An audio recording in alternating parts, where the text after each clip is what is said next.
Hi hello नमस्कार श्री स्वामी समर्थ। तर हा कालचा व्हिडिओ आहे। तर काल होता शनिवार, संध्याकाळच्या आता 5:30 वाजून गेलेल्या होत्या आणि माझा 5:30 वाजता आज स्वयंपाक झालेला होता, कारण यांचा असतो शनिवार, त्यामुळे शनिवारचा स्वयंपाक असा पण आमचा स्वयंपाक थोडा लवकरच असतो शनिवार, तर मग अजूनच लवकर 4 वाजल्यापासूनच स्वयंपाक चालू असतो। तर आज जास्त काय नव्हतं, खारं वांग आणि भाकरी बनवायची होते। सकाळच्या काही चपात्या होत्या थोड्याशा आणि मुलं नव्हती, मुलं मामाकडे गेल्यामुळे मग फक्त भाकरी असल्या तरी चालतात, पण मुलं असतील तर मग भाकरी खात नाहीत ते। तर शनिवारी बाजार असतो, तर सगळ्या भाज्या पण आणलेल्या आहेत आणि खारं वांग बनवायचं असेल तर मग अशी छोटी छोटी वांगी असेल तर ती छान लागतं। आता झाडाची वांगी निघतात खरं, पण ती थोडी थोडी निघतात, तेवढी निघत नाहीत, त्यामुळे विकतची आणलेली होती।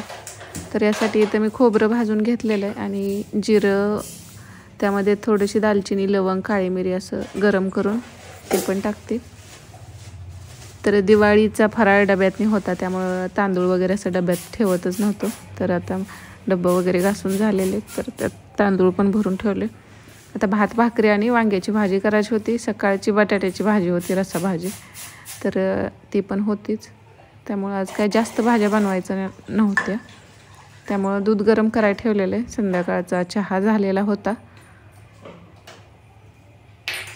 आणि आता मिरची, हिरवी मिरची आपण जे खारं वांग करतो त्यात घालतो, पण मिरचीचा ठेचा आहे, त्यामुळं मी ह्यात आता मिरची बारीक करणार नव्हते, कारण ठेचाच यामध्ये टाकणार आहे। तर भाताचा पण कुकर लावून दिला आणि जे जिरं वगैरे भाजून घेतलेलं होतं ते आणि खोबरं भाजलेलं थोडंसं, तर ते बारीक करून घेतलं। आता भाज्या ज्या आहेत, पालेभाज्या निवडलेल्या होत्या, तर त्या सासूबाईंनी निवडून ठेवलेल्या होत्या। तर आता हे बाकीचं फक्त मला स्वयंपाक झाल्यानंतरच हे सगळं भरून ठेवायचं आहे, कारण ते फळं खाऊनच शक्यतो उपवास करतात। खिचडी वगैरे आज काय खाल्लेलं नव्हतं, त्यामुळं मग थोड्याशा लवकरच मग स्वयंपाक सुरू केलेला असतो। तर ही छान अशी छोटी छोटी वांगी होती, याचं फक्त काटं आणि थोडासाच देठ कट करून घ्यायचा आणि ह्या भाज्या आहेत। त्यानंतर मग आता मला सगळं व्यवस्थित फ्रीजला लावून ठेवायचं आहे।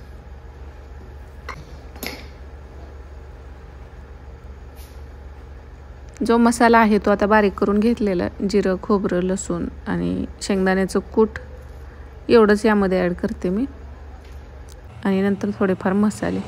तर कोथिंबीर वगैरे कट करून घेतली आणि वांगी ना अशी देठ पूर्ण त्याचा काढायचा नाही, जे काटं वगैरे असतात छोटं छोटं तेवढंच काढून घ्यायचं आणि जेवढा लांब देठ ठेवता येतो तसा ठेवायचा। तर यामध्ये ना कोथिंबीर आणि हे जे हिरवी मिरची, लसूण ह्याचा ठेचा आहे तो टाकलेला आहे। आता मीठ चवीपुरतं, आता मिठाचा अंदाज मला हातानेच येतो, त्यामुळं चमच्याने कधी मी जास्त टाकतच नाही, त्याचा अंदाज चुकतोच।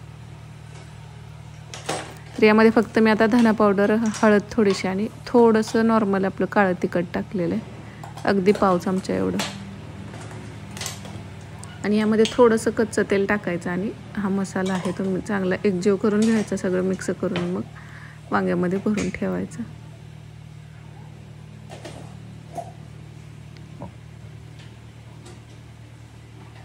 चुलीवरती केलं ना हे वांग अजून छान लागतं गॅसपेक्षा पण।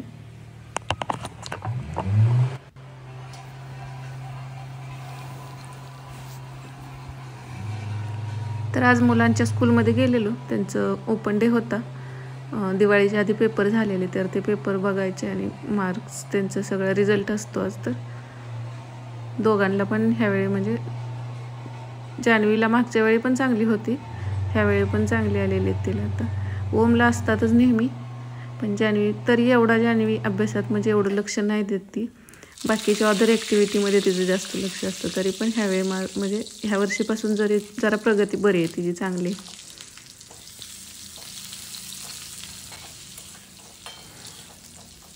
तर मसाला भरून असं तेलामध्ये जिरं मोहरी टाकली आणि कढीपत्ता टाकलेला आहे आणि हा मसाला टाकून ना नंतर ह्याच्यावरती ताट झाकून, कढईत पण पाणी टाकलेलं आहे आणि ताट झाकून ना ताटावरती पाणी ठेवायचं, म्हणजे वाफेनं ना वरच्या बाजूने पण वांगी शिजली जातात, पटकन शिजतात। आता कवळी वांगी जास्त शिजायला काही जास्त वेळ लागत नाही, तोपर्यंत मग हे भाज्या पण म्हटलं तर भरून ठेवायत। आता फळं वगैरे काय धुवून ठेवत नाही, वरती असतात, नंतर खाताना ती धुवूनच घ्यावी लागतात, त्यामुळे ती अशीच ठेवते. आणि धुवून ठेवलेली मग व्यवस्थित नाही सुकली तर ती खराब पण होतात. आणि ही आता आटपाडीची यात्रा सुरू आहे तर ना अशी दुकानं भरपूर असतात भांड्यांची. आणि आपल्या बायकांना किती जरी भांडी असली तर ना थोडं वेगळं काय दिसलं का ते घ्यावंच वाटतं. तर लोखंडाची कढई आणि ही लोखंडाचा तवा घेतलेला आहे मी. तवा भाकरी आणि चपाती दोन्हीसाठी. आणि कढई मला जे तळण आपण तळतो ना त्यासाठीच शक्यतो पाहिजे होती, कारण दुसरे कढई मोठे आहेत त्यामध्ये तेल जास्तीचं टाकावं लागतं. आणि कडलेलं तेल कसं जास्त दिवस खाऊ नये म्हणतात, त्यामुळं जेवढं थोडं तेल टाकून आपल्याला तळता येईल तेवढं बरं पडतं, म्हणून ती कढई घेतलेली. किंवा सुक्या भाज्यासुद्धा त्यामध्ये करता येतात. अगोदर एक माझ्याकडे भिडाचा तवा आहे, त्यामध्ये शक्यतो मी सगळ्या सुक्या भाज्या बनवते. पण भाकरीसाठी आणि खास चपात्यासाठी ह्या तव्यातल्या चपातीची चव किंवा भाकरीची चव वेगळीच राहते.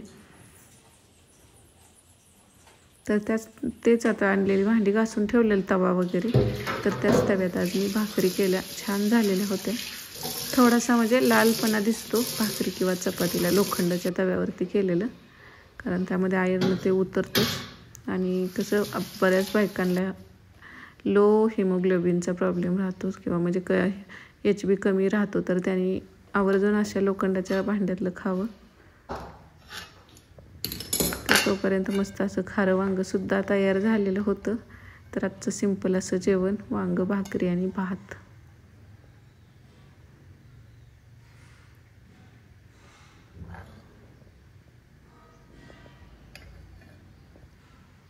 आणि ह्या तव्यावरच भाकरी भाजलेल्या, मी गॅसवरती भाजली नव्हती, तरी पण छान भाजली होती.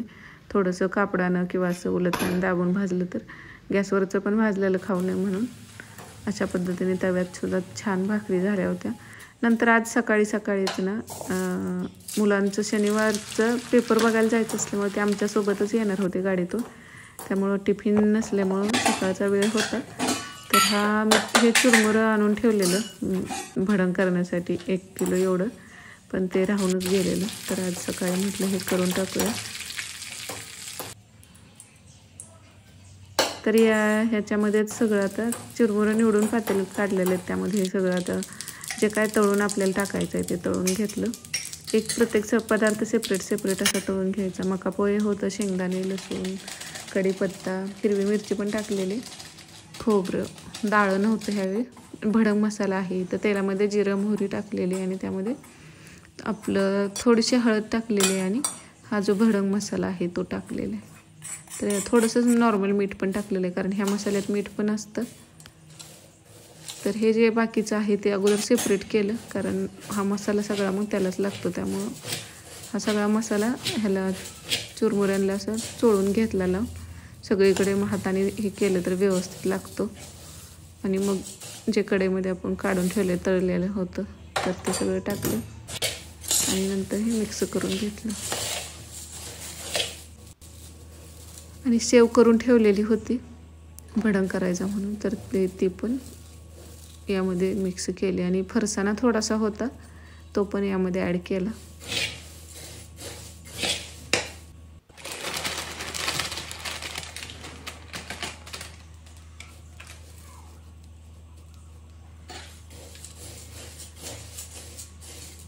तर हे सगळं मिक्स करून नंतर थंड झाल्यानंतर ना एक कॅरी बॅगमध्ये भरून मग ते डब्यात ठेवून दिलं. तर असा होता आजचा व्हिडिओ. आवडला असेल तर लाईक करा आणि चॅनलवरती नवीन असाल, अजून सबस्क्राईब केलं नसेल तर सबस्क्राईब करायला विसरू नका. श्री स्वामी समर्थ.